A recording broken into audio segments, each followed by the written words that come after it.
तो यार hey everyone welcome back.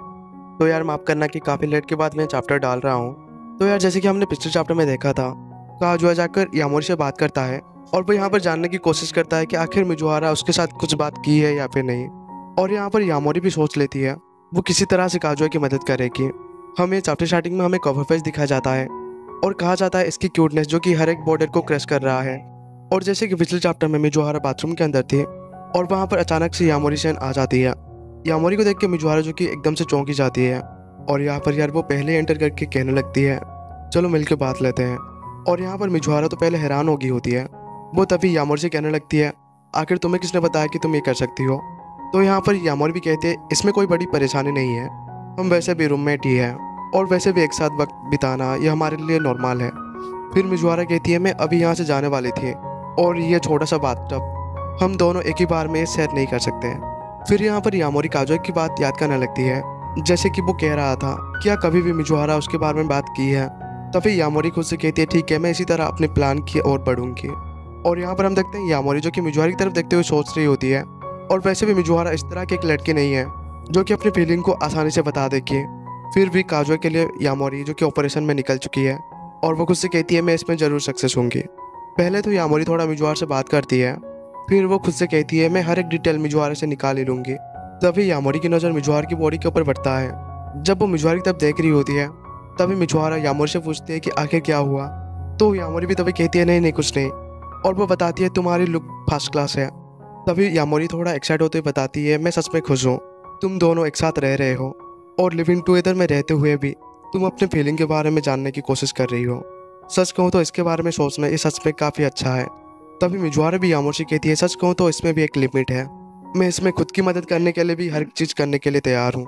और ये बात सुन के यामोरी पूछती है तो तुमने कोई प्रोग्रेस किया है, जैसे कि मैं इसके लिए श्योर हूँ जब भी तुम उसके साथ होती हो तुम्हें जरूर ही रिलैक्स फील हुई होगी। और मिजुआरा ये बात सुन के हर एक मोमेंट याद करने लगती है, वो सारे मोमेंट जब काजुआ उसके पास होती है और उस मोमेंट में बस वो दोनों एक साथ होते हैं।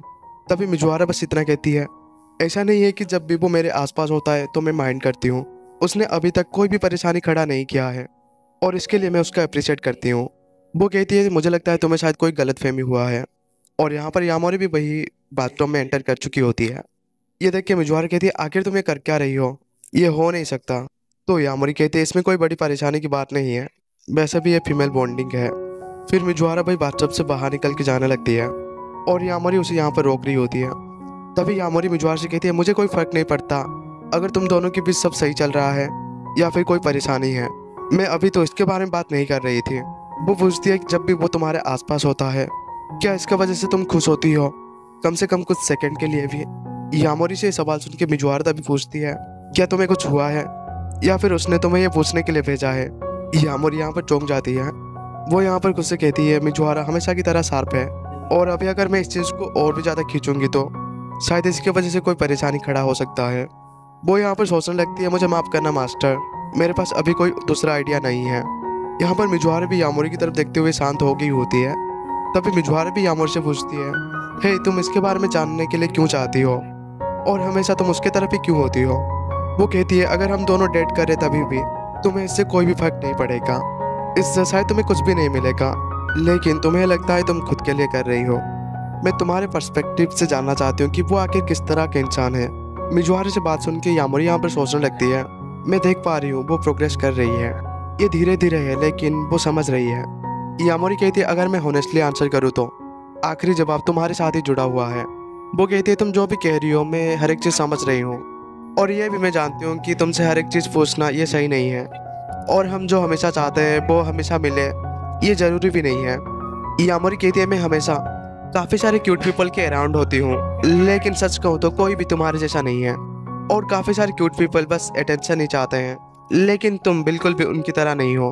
वो कहती है अगर मैं उनसे मास्टर की कंपेयर करूँ तो मास्टर उनसे रियल है। वो कहते हैं कि लोग ऐसा दिखाते हैं कि वो बिल्लियों से डरते हैं और कोई ये दिखाता है कि उन्हें हर एक चीज़ नहीं मिल सकता और कुछ ज़िंदगी में हर एक चीज़ चाहते हैं और कोई कोई हर एक चीज़ छोड़ने के लिए एक्सक्यूज़ देते रहते हैं।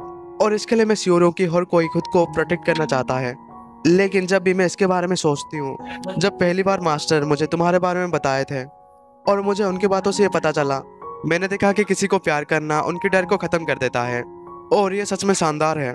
यामोरी यहाँ पर मिजुआरा से कुछ फिलोसॉफिकल लाइन मारी देती है। जिंदगी में आखिरी वक्त में हमारे पास क्या होता है उसकी कुछ भी मायने नहीं है। जिंदगी में तो यही मायने रखते हैं हम हर एक मोमेंट किस तरह से सेलिब्रेट करते हैं। वो कहती है अगर फिर भी तुम दोनों एक साथ नहीं रहोगे मैं फिर भी उनके साथ रहूंगी। और मैं उनके बारे में ऐसा ही सोचती हूँ। और यामोरी को यहाँ पर क्या हो जाता है, वो मिजुआरा से कहती है उन्हें कम से कम और एक किस दे ही देना, जस्ट एक स्मूची। ये बात सुन के मिजुआरा पूछती है फिर से तुम्हें क्या हो गया। वो कहती है जब भी मैं इसके बारे में सोचती हूँ अगर तुम दोनों एक साथ कपल की तरह रहोगे तो तुम दोनों एक दूसरे के साथ काफी मजे कर सकते हो। यामोरी से ये बात सुन के मिजुआरा थोड़ा एम्बेरस हो जाती है। यामोरी पूछती है क्या तुम ब्लश कर रही हो। और यार इसके बाद हमें नेक्स्ट सीन में काजुया को दिखा जाता है जो कि बाहर से वापस आ रहा होता है और वह देखता है वहां पर मिजुआरा और यामोरी नहीं होते हैं। और तभी हमें आखिर में कहा जाता है कम से कम एक छोटा प्रोग्रेस। यामोरी ने एक छोटा पुश तो दे ही दिया और यामोरी की मिशन शायद थोड़ा तो सक्सेस हो ही गया है। और यार यहाँ पर चैप्टर भी खत्म हो जाता है। तो यार मैं नेक्स्ट चैप्टर जल्दी डाल दूंगा जैसे कि रिलीज होगा। तब तक कि यार ओके बाय।